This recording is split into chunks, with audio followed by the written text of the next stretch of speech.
Welcome to Pamana, where we journey into the heart of the Ateneo Library of Women's Writings, ALiW, a living archive of voices, stories, and memories. Here, heritage isn't simply preserved, it flourishes through the words of Filipino women whose lives and legacies shape our collective identity. In each episode, we explore the Pamana, or legacy embodied in ALiW's collection. We uncover the histories, narratives, and works that generations of Filipino women have entrusted to the nation, and the ways we can honor, protect, and celebrate their pamana. In this episode of the Pamana Podcast, we honor a scholar, critic, and mentor whose works has redefined Philippine literature, Dr. Soledad S. Reyes. Last March 7, 2025, the Ateneo Library of Women's Writings, alongside the Department of Interdisciplinary Studies and the Ateneo de Manila University Press, gathered friends, colleagues, family, and students to celebrate her immense contributions to literary criticism and translation at SOL 2025, where SOL stands for Saludo, Obra, Lunsad. On that day, she was honored with the Paz Marquez Benitez Award through the exhibit Women of Note, a fitting tribute to a woman whose scholarship has reshaped how we read and understand Philippine literature. We also launched her translation of Genoveva Matute's Ako Ay Isang Tinig, or I Am a Voice. We'll hear her reflections from that day on her life's work and the power of translation and on the enduring relevance of women's voices in literature. But first, let's take a step back and understand why Dr. Soledad S. Reyes is a true woman of note. Dr. Soledad S. Reyes has been a force in Philippine literary studies. She championed the voices of women, from celebrated writers like Genoveva Edrosa Matute to lesser-known authors whose works were hidden in magazines, comics, and radio dramas. Through her scholarship, she has shown us that literature is not just what is published in high literary circles, it is also in the everyday, the popular, and the marginalized. One of her greatest contributions is her work as a translator, a role that bridges generations and makes Philippine literature more accessible. During the SOL event, she reflected on her translation of Genoveva Edrosa Matute's I Am a Voice, published by Ateneo de Manila University Press. Let's listen to what she had to say. Pinaghirapan ko itong paper na to. May ito. Suffer the little children, the death of innocence. Ganda siya. Good afternoon. Please allow me to thank the following individuals for making possible the publication of Genoveva Edrosa Matute's Ako Ay Isang Tinig.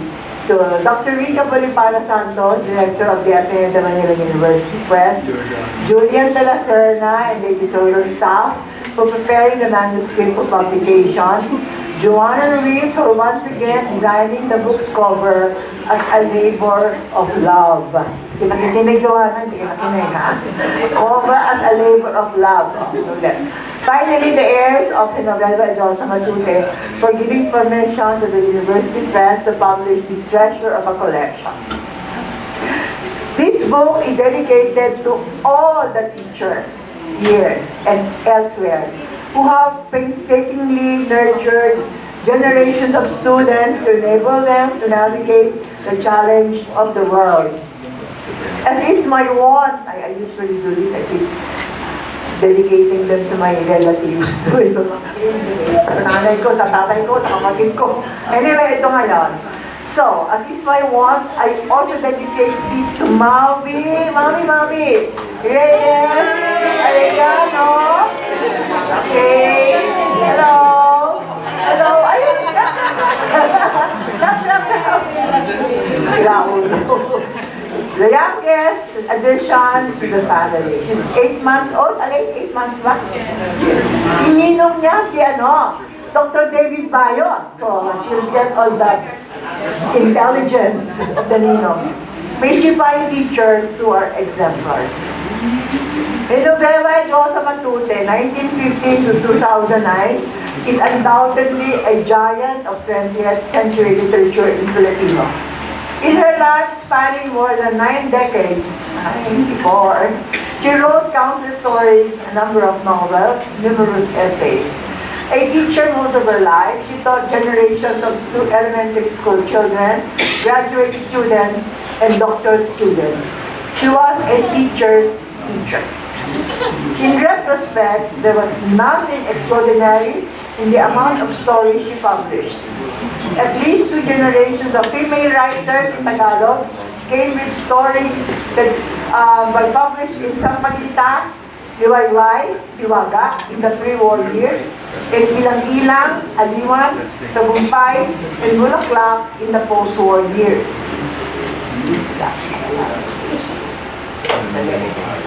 Awa kasi ng buko ko eh. Buksan yung page. Ayan. Writers gained access to the reading public to the ubiquitous Tagalog magazines where Hilaria Labog, Cecilia Ginaldo, Jovita Martinez, yung author ng Silid na Mahiwaga, Belen Santiago, among others, who regaled the public stories of romantic love, parental conflicts, the struggle between tradition and modernity, tales of the revolution, and narratives featuring certain recurring types. The suffering mother, the defiant daughter, the cruel father, the admirable hero, and the faithful heroine. The greedy landlord, the landless tenant, the prosecuted maiden, variations of the prostitute with the golden heart, the bailarina, the kalunya, the kalapating mababa ang lipad, and other types.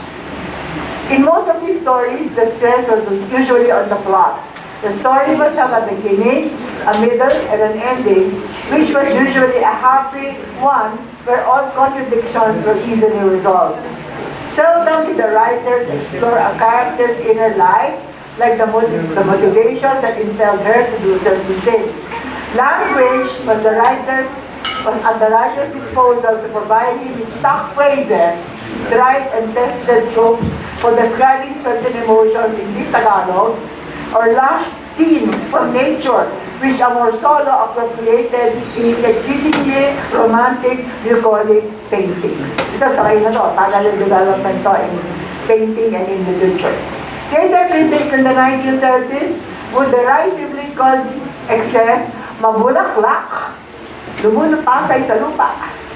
But how could things have been otherwise when the female fictionists were beholden to the works of the early writers, mostly male? Further, the women writers did not have creative writing classes nor workshops to teach them the craft of fiction, walang panani, which in the post-war years referred to formalism as practiced by Anglo-American critics, like the Cinema, the UP, even the US workshops are still formalistic until now. Sorry. For critics familiar with modern theories of fiction, Teodoro Agoncillo and Codolo del Mundo, for example, the works of Labog, Aguinaldo, and company did not hew to modern norms such as restraint in the use of language, characters that were not typed, absence of moralizing seen in authorial illusions, avoidance of sentimentality, among others. Agoncillo, a UP graduate, please remember that Philippine in English, I think one of the roots is UP, because UP had teachers that taught them to write in the way American writers were writing in the 1920s and 1930s. In the 1940s, literary dictator prescribed the norms for a well-written short stories. Basahin niyo yun sa libro niyang Maikling Katang Tagalog. Andun lahat. Ano ang magandang kwentong Tagalog. Having established the literary context of the Tagalog short story, let us now proceed to Genoveva and Johnson, Ako'y Isang Pinig, 1952, and its significance. First, it was the first anthology of short stories in Tagalog written by a woman writer, making it a product of a technology that had more lasting impact than those published in newsprint. The instantly perishable in newsprint versus the less perishable, it makes a lot of difference.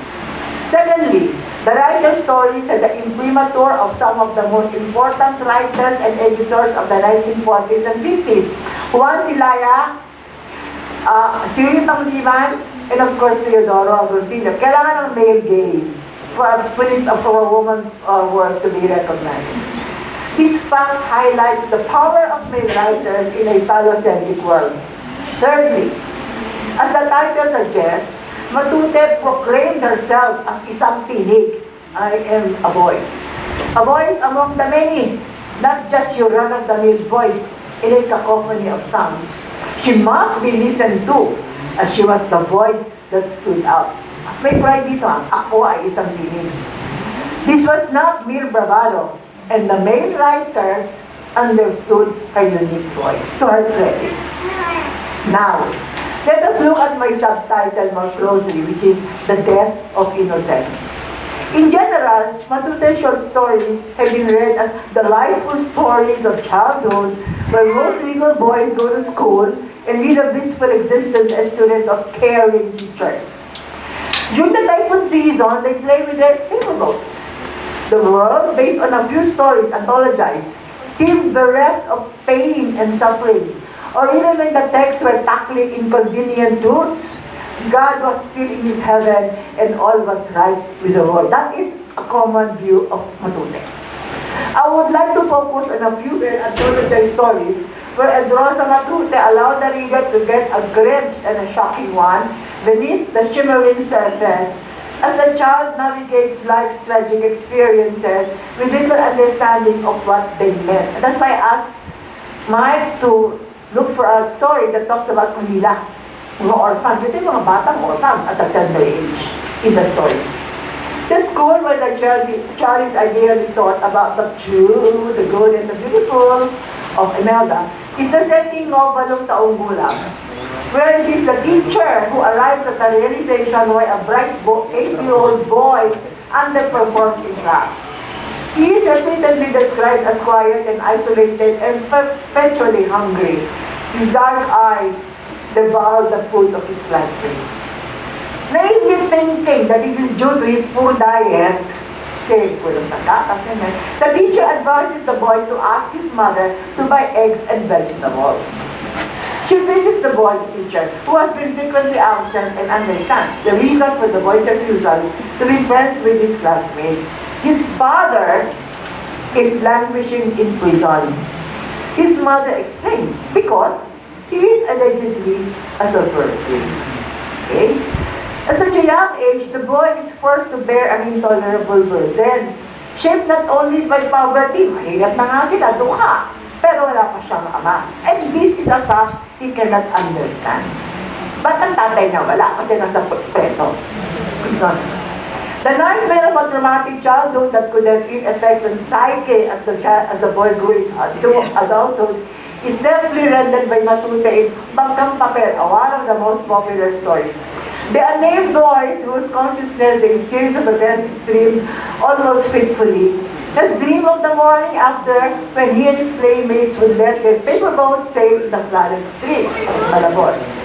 The howling winds and the thunderous sounds of raindrops on the roof during the night proved to be the objective correlative to a tragedy that would confront the boy in the morning. During the night, the boy asked his mother when he would see his father, whose for long absence he cannot understand. Bakit laging mo ang tatay ko? His mother provides no answer. In the morning, the hut becomes alive with neighbors who look concerned but speak in hushed tones. Only very audible whispers and incoherent fragments of words reach the boy's ears. Gradually, he senses that something bad has taken place. A bloody encounter outside the town where men from the valley were killed by government soldiers. Dimly aware that his father was one of the fatalities, he asked his mother, as they were asked to be evacuated because of fear of his retaliation from the army. He asked his mother, as they were leaving the house, the barrio, he asked his mother the reason for the death. Bakit nawala na ang ama? The mother says, she does not know. She does not know. Hindi niya alam kung ba't pinatay ang asawa niya. Siguro to first, siguro. The final voice comes from an unknown narrator who, upon seeing boys playing with paper boats, surmises how the boy bade farewell to innocence Ezin and his mother and sister turned their backs on everything that was dear and familiar to him. The story, bukhaw pa. Sa likod ng ulap, this is, parang hindi pa ito na-anthology, pero maganda to. It's a riveting account revolving around two brothers, 10 and 6, who live in the garbage dump as scavengers waiting for trucks to unload the garbage from the Japanese camp during the war ito. The older of the boys had gone to school but was forced to stop when the war broke out. The younger of the two has always dreamed of going to that school where two roads converge. It is a recurring image in the story. He wants to be like his brother, who can read books and imagine himself in different worlds. But this is not meant to be. His dream of welcoming American soldiers was dashed to the ground as the war dragged on and on and on. More importantly, the desire to see his father again evaporates when one day he is informed that his father has died, which was why his mother is beside herself with him. The scenes were heartbreaking as boys and men fought over the garbage in this dog-eat-dog world where only the strong survived, and where each scrap, each broken wire, each piece of rusty metal mattered, but only brought some for the poor. Matuti, who was in her late 20s when the war broke out, appeared to be obsessed with all forms of conflicts where men kill each other without guilt.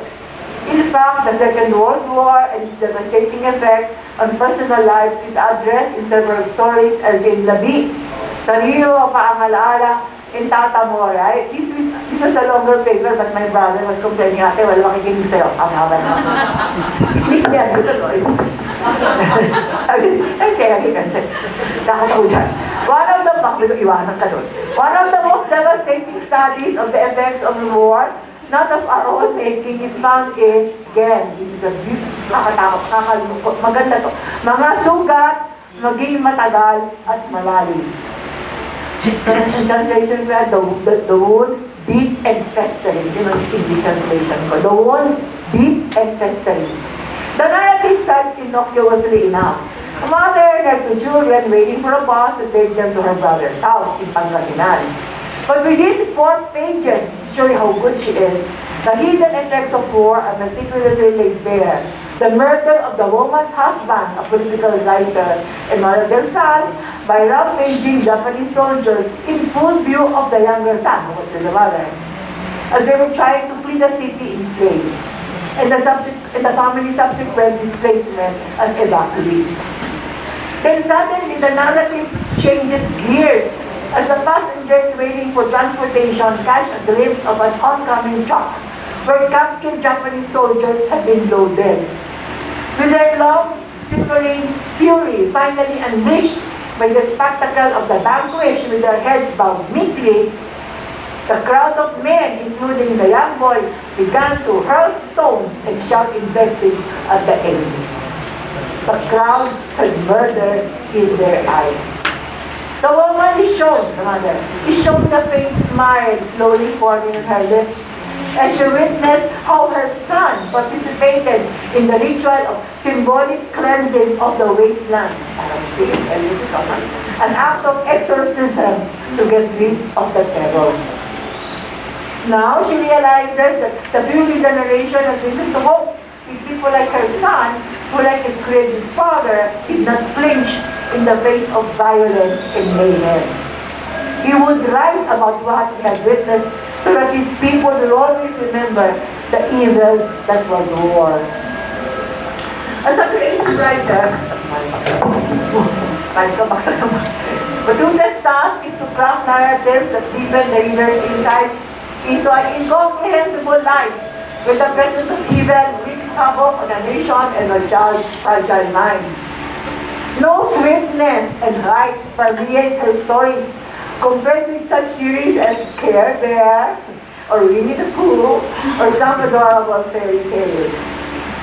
Nulong ako ng short story na pagbata. Instead, we detect a series of nightmare situations that taken collectively constitute a dark landscape where children find themselves trapped. No exit. The question arises, How does his discussion about children and innocence attest to the writer's greatness as a modern storyteller? No other connection. Unlike stories where the linear development is followed, where the reader is told what to think of the characters who frequently appear as two-dimensional in their life, Matuta's stories carefully probe the character's interior life, the complex motives that determine the action. Tagalog. Walang malinaw na sagot sa mga tanong tungkol sa kawalan ng hustisya, sa kamatayan ng magulang, katotohanan ng mga sigmurang kumikirot sa gutom, sa di maunawang kamatayan ng isang ama. Walang iyakan, murahan, pagbahan ng luha, awayan, sampalan, paglulupasay sa lupa. Sa halip, isang uri ng katahimikan ang namamayani sa kwento sa wakas. So very quiet. Nanamnamin ang karanasan natin. At marahil, may mahuhugot tayong kaisipan sa akda na makatutulong sa atin upang muling bigyang pansin ang mga pamilya ng karanasan mula sa ibang perspektibo. In creating a credible narrative and believable characters without imposing her point of view, Matute deployed an array of carefully chosen techniques of modern fiction. Mga teachers did alam to. Irony, indirection, suggestion, silences in between lines, repetition, restraint, control of language, parallelism, a creative and strategic deployment of images and symbols, a generally loose structure which on the surface appears meandering, but which upon closer examination has its inner logic, and a deft handling of highly individuated characters. The major theme of childhood, for which Matute has been justifiably praised, is transformed into a more nuanced, highly creative, non-intrusive exploration of the gaps and silences in each troubled child's inner life. She was, in 1952, the voice that pitted itself against the voices of powerful writers, men and women, whose writings influenced millions of readers who viewed life in highly predictable ways. You know, yung concept nila ng love conquers all. So, ang mga bata nag-aasawa kasi nga dun sa comics, sa novela, okay naman pag may pag-ibig. Lahat daw na injustices, wala daw yan dahil mabait yung asendero. Hindi totoo yun. Pero pinapalabas yan ng ating mga popular, most of the popular text. Matute's views, in retrospect, were derived from a more secular tradition. Hindi na ito Urbana Teresa. The enemy is difficult to know, whether he is found within or without. There is a world more complex than what we behold. War is a phenomenon caused by complex factors and its effects difficult to quantify. A writer's task is to narrate the nation and the individuals that act within his community. And life is a continuous struggle that no rationalization can wish away. In retrospect, I Am a Voice is an anthology. Baka nabubuhan na kayo, ano yun ako. The fruit of the writer's mature years. It's 27 na siya eh. Hindi siya 16, hindi siya 17, 27. That continues to resonate. Because although the world that pictured is dark and deep and forbidding, Matute does not project a despairing tone. There is always hope, but for hope to flicker and eventually light the world, the character must heed the call to go beyond herself. Genoveva and Rosa Matute created characters who were psychological nuanced and multidimensional and crafted dramatic narratives that resonated with ordinary readers because rendered in subtle but effective ways, to lead to an insight that well-written stories generate. Genoveva and Rosa Matute spoke in 1952. It is up to us to listen and connect with her, to her stories that mirrored life in the pre-war and post-war years. Kaya kailangan bilhin nyo yung libro. Ako usually ako nag-endorse sa inyo. Mas maganda talaga to. Magandang hapon at salamat sa inyong lahat.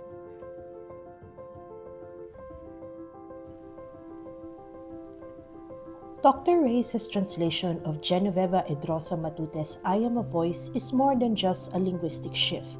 It is a historical and cultural bridge. Matute's original stories, written in Filipino, are deeply rooted in our nation's experiences. Through Dr. Reyes' translation, these stories can now reach a wider global audience, ensuring that Matuti's voice continues to resonate beyond linguistic boundaries. Her work reminds us that translation is not just about language. It is about preserving memory, about making sure that voices from the past remain alive in the present. This commitment to storytelling and preservation is one of the many reasons why Dr. Reyes was honored at the Sol event with the Paz Marquez Benitez exhibit for her contributions to literature. The Paz Marquez Benitez lecture and exhibit serves as a platform for engaging in critical literary discourse and celebrating the power of storytelling, particularly the stories told by women. Paz Marquez Benitez represented the courage to carve out spaces for women in a male-dominated literary field and the commitment to nurturing the next generation of writers and thinkers. Taking inspiration from Paz Marquez Benitez, we honor Dr. Soledad S. Reyes for continuing the legacy of Filipino literary excellence through her outstanding contributions to literary criticism, scholarship, translation, and advocacy for women's writings. Let's listen to a special moment in the event where she shares her thoughts on receiving this recognition.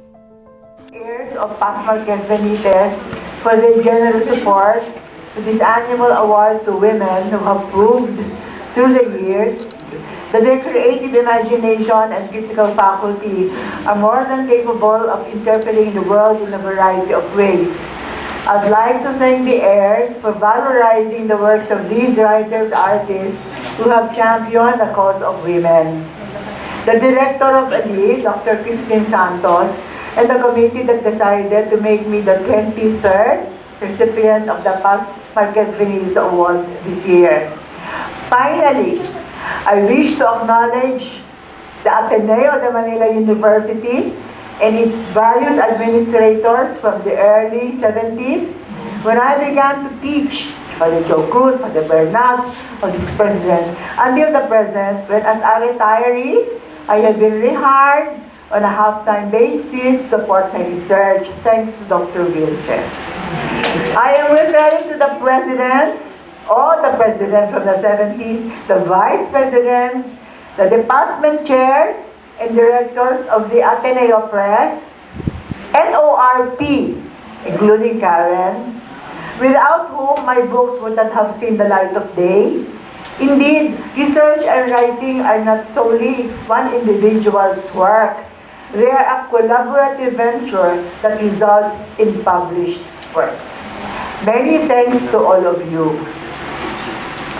I stand before you today as a proud daughter of the literary mothers who have been previous awardees that include Angela Manalang Gloria, Loreto Parasulit, Virginia Benitez, the daughter of Paz Marquez, Doreen Fernandez, a friend and a colleague, and the filmmaker Marilu Diaz-Abaya. And I am an aunt or a sister to the younger generation of feisty, incorruptible female journalists. They constitute some of the best and brightest in literature in English. Not being a poet, nor a fictionist, nor a journalist, I am thankful that my work as a critic is being recognized. I wish to refute the prevalent belief that critics are merely dependent on the primary text that they are analyzing and that their work is inferior to the poem or the short story or the novel. Criticism, sorry, there is a lecture here. Criticism is a complex process. It starts when the critics enter the world of the poem, the short story, the novel or film, and attempts to make sense of this complex universe. They absorb the totality of the experience. They probably marvel at the rawness of the experience in a novel, or luxuriate in the breathtaking beauty of the poetic imagery, or cringe at the darkness of the work's vision. Whatever impression is generated by their experience will eventually be transmuted in the critic's consciousness as they leave the imagined universe and return to the familiar world. Though mesmerized by the text, it is the duty of the critic to organize her thoughts, choose a perspective or a frame through which the original text could be studied or critiqued for the reader. Thus, the laborious process demands an imaginative and critical response to the text, which is a living, dynamic, forever changing, the meanings of which could never be exhausted. My work began as a researcher in a field, Tagalog literature, which had been neglected for decades. Even if a few novels were mentioned in some textbooks, there was no history of the Tagalog novel that could map out the development of the popular form. I labored mightily, searching for old copies of the novels in various libraries and reading their yellowing or torn pages. After intense labor, I managed to produce a history of the Tagalog novel in the 20th century. The criticism that shaped this work was the idea that texts always had a specific context. No text could be abstracted from time and milieu and the creator's consciousness. From the large picture, I eventually proceeded to the details in the tapestry by working on the fiction of women writers. Through my research, I rescued the writings of Lina Flor, often dismissed as a mere society or gossip columnist of the 1960s and 1970s. I proved that Lina Flor was an outstanding cultural worker whose voluminous writing only a few could match. Her works included short stories and novels in English and Tagalog, poetry, essays, radio and television scripts, and the ubiquitous comics. Her son, Corky Trinidad, became a very, very important cartoonist in Hawaii. She popularized the soap opera. Her Gulong ng Palad radically changed the trajectory of popular culture in the 1950s. It was so popular, people would rush to their homes in order to listen to Gulong ng Palad. Rosario de los Mandingap was writing in relative obscurity as far as university critics were concerned in the 1960s and 70s. She wrote for the comics and for Liwayway, but in a study made in the early 2000s, I proved that her writing is worth studying because of prodigious intellect and creativity, endowed familiar themes with grit and artistry, at the same time that she radically changed the perspectives through which these texts were perceived and communicated. As a critic who values popular works, which formalism and its basically Western elitist orientation of wars, I plunged ahead and retrieved what the elite frowned upon as bakya or badui. Such texts as the comics and women's magazines, local romances, and even popular icons such as Fernando Po Jr. and Joseph Estrada tried to analyze why they tried to win. Po lost, but Estrada became president. Became my object of critical study in a book. As a translator, I chose to translate hugely popular novels that tackled some of the consequential issues of the different periods. The two revolutions, the devastating effects of Americanization, the festering agrarian problem in Central Luzon, the rise of prostitution, the forced participation of the country in World War II, the rise of activism and the violence of the 1970s.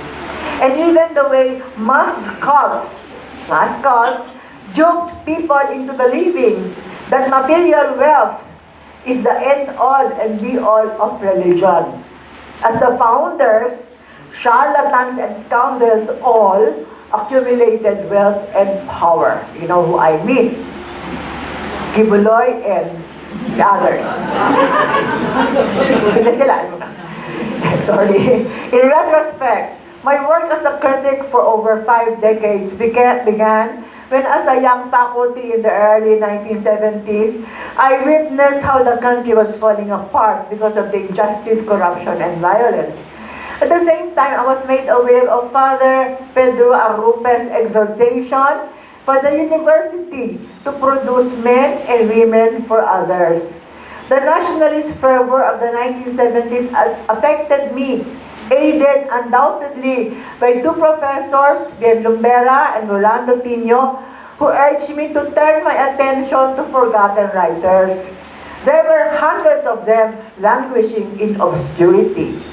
Sabi ni Rolando, bakit ka susulat ng work on John Keats? Ikaw yung pang-1,000,000 na writer on John Keats or Shakespeare. Why don't you write about your own writers? No? Ano sa Rolando, sinabi niya gagawin ko. Takot ko lang doon. Those factors all stress the need to go beyond oneself, to look outward and try to answer a crucial need.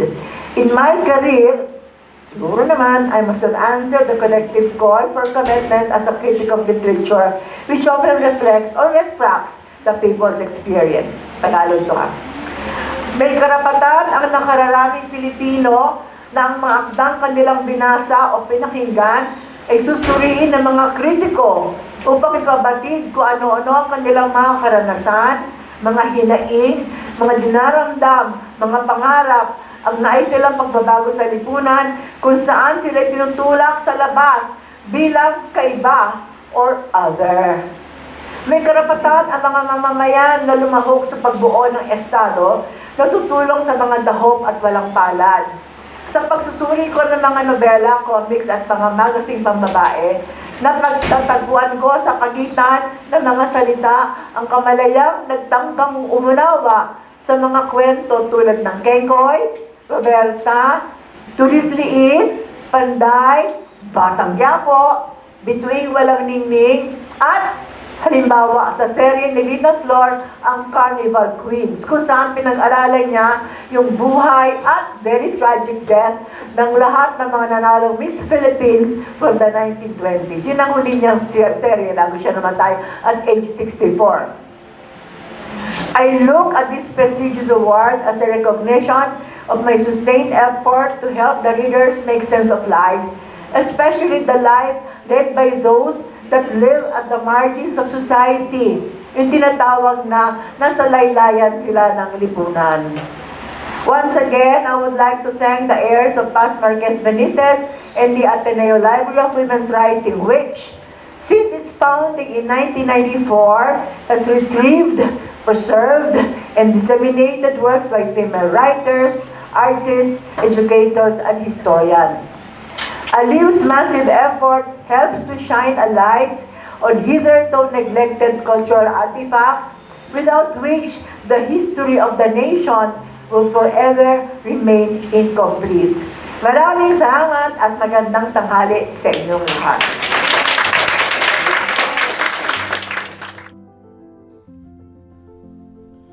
Dr. Soledad S. Reyes' work is deeply personal and profoundly universal. She has shaped how we read, how we critique, and how we preserve our literary heritage. To celebrate her legacy, the Woman of Note exhibit was held at the Ateneo Library of Women's Writings from March 17 to the 21st. This exhibit showcased her life's work, from her research notes and translations to her handwritten class materials and syllabi. Of course, it also included her contributions to Ateneo's move towards gender equality, as she took part of the school's gender committee, participated in the 1995 Beijing Women's Conference, and of course, helped establish the Ateneo Library of Women's Writings. While the exhibit is long over, you may still view the collection of Dr. Reyes at the Ateneo Library of Women's Writings. It is one of the most complete and comprehensive collections of her work and publications. Students of literature, cultural studies, and gender can learn so much from her materials, which she generously donated to ALiWW. Dr. Soledad S. Reyes' work is not just about the past. It is about ensuring the future generations will continue to engage with Philippine literature in all of its depth and diversity. Dr. Soledad S. Reyes once wrote, "By creating an ideal world, the romance subverted the reality it could not reflect. This subversive force enabled the romance to elude the label of pure fantasy." At first glance, romance may seem like mere escapism, an imagined world detached from reality. But as Dr. Reyes argues, it is precisely in this act of imagining, of creating an alternative world, that romance holds its subversive power. It dares to challenge what reality has deemed unchangeable. This is the same power that women wield in literature and in life. When they write, critique, and translate, they carve out spaces that society has denied them. Through her scholarship, Dr. Reyes has uncovered the hidden layers of women's voices in popular literature, in comics, in stories dismissed as mere fantasy. She has shown us that these narratives are not passive escapes, but acts of resistance, ways to imagine a world that could be. Her literary criticism reminds us that even the most seemingly light-hearted stories carry weight, that within them, women have always been reshaping the world, not by outright defiance, but by rewriting the rules of engagement. As we celebrate International Women's Month, let us honor the women who continue this legacy. The women who, like Dr. Reyes, have challenged norms, questioned literary hierarchies, and expanded the boundaries of what counts as literature. Through her work, she has subverted the reality that once excluded women's voices, not just by critiquing literature, but by providing that all stories, no matter where they come from, are worthy of critical engagement, preservation, and celebration. Thank you for joining us on this episode of Pamana Podcast. If you enjoyed this discussion, make sure to visit ALiWW and explore Dr. Reyes' work. Until next time, let us continue to celebrate and preserve women's heritage. Good evening, and see you in the next episode.